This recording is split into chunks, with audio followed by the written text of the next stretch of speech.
Hi there, traders. This is Brad Gilbert with the FX Market Insight for Wednesday, the 25th of September.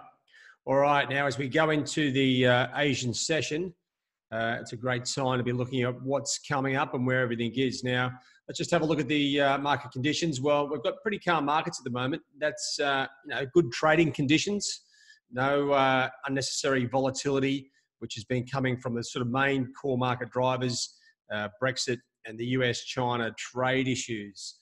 All right, but there's a few things simmering, especially those US-China issues are coming up, and Chinese officials and US officials alike are having a bit of a pot shot at each other. But just having a look at where we finished sort of trading in the North American session, the consumer confidence numbers are weaker than expected and pretty, much weaker than expected, I should say. So that's put a little bit of a dent in the US dollar. So just looking at the US dollar index here, the dollar sort of just drifted lower. It is still within recent ranges. So before you get all excited and start selling dollars, just hold on a minute. This thing has just been trading in a range, all of September. So you might want to just slow down a bit. And as those US-China trade issues come up, we should see maybe dollar yuan sort of start to move. But at this stage, it's plain sailing. Now, it's either really volatile or nothing's going on. Equity markets, while we're there, just a sea of red.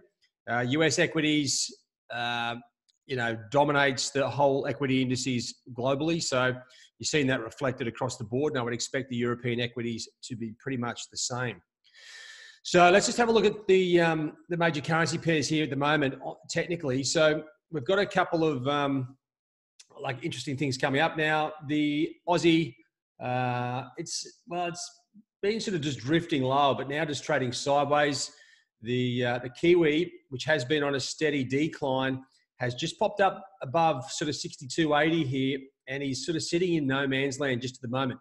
Now, we do have the RBNZ interest rate decision and statement coming out in about just over an hour and 20 minutes. It has the potential to go up or down, right? It's going to be about the statement.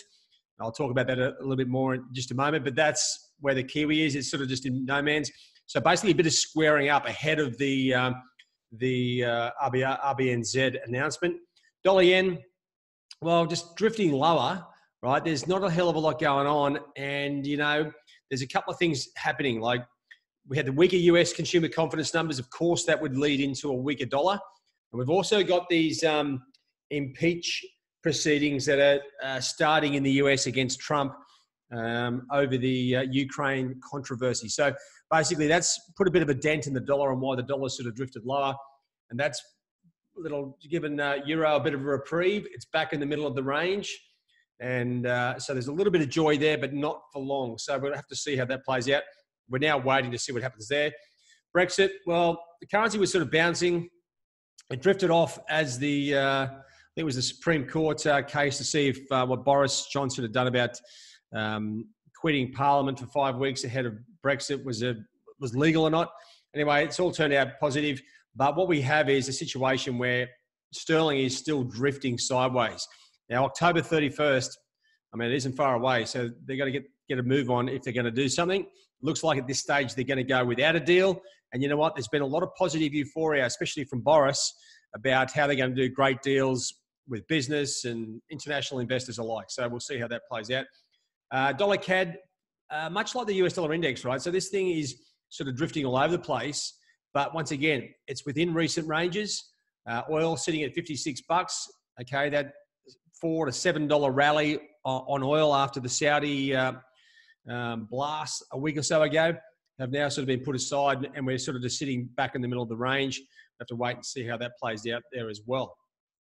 So what does that do for us? Now, let me just come back. We summarize all that together, and you come up with the analysis here. So, the US dollar block pairs, not really giving us anything, right? The Fed sentiment is neutral at this point, and the dollar against, it's the CAD Swiss yen, it's drifting lower, but that's about it. There's no sort of longer term trend. So that makes things a little bit harder.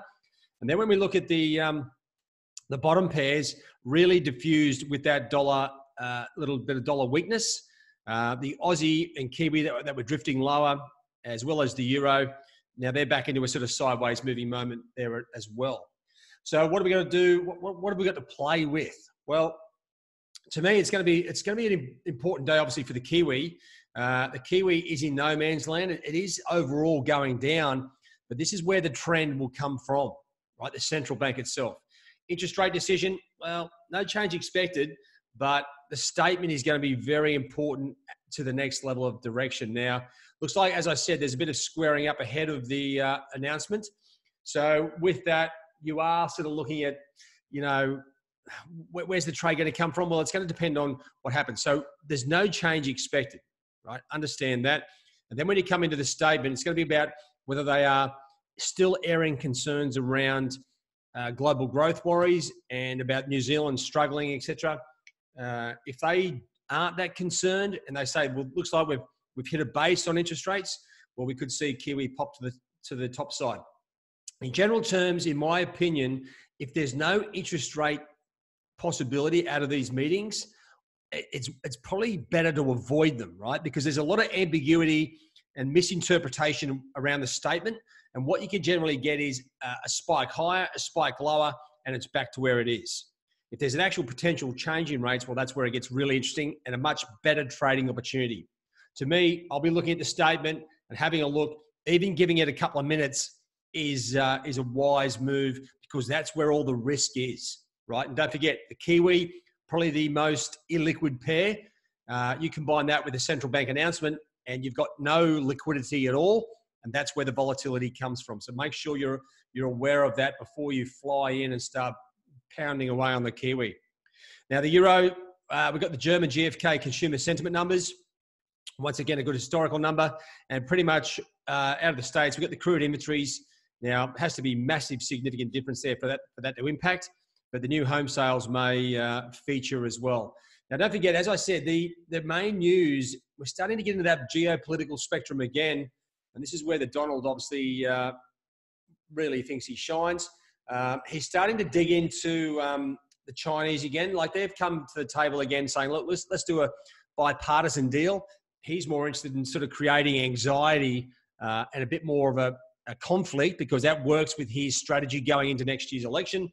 That's if he makes it, as the US House starts to launches impeachment proceedings. Now, they've been looking at impeachment on about 7 different areas.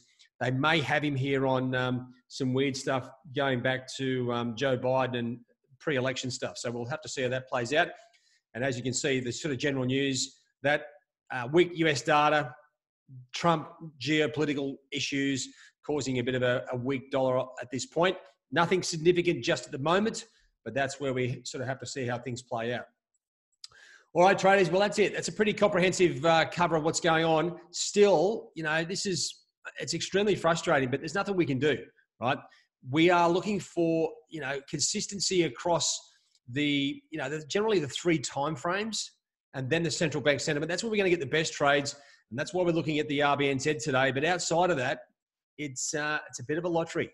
All right, there may be some short-term trading opportunities around some of the data, but don't fall in love with your positions. As we've seen over the last 6 months, there are no real long-lasting trends. And what I'm talking about is they're lasting for about a day, and that's it.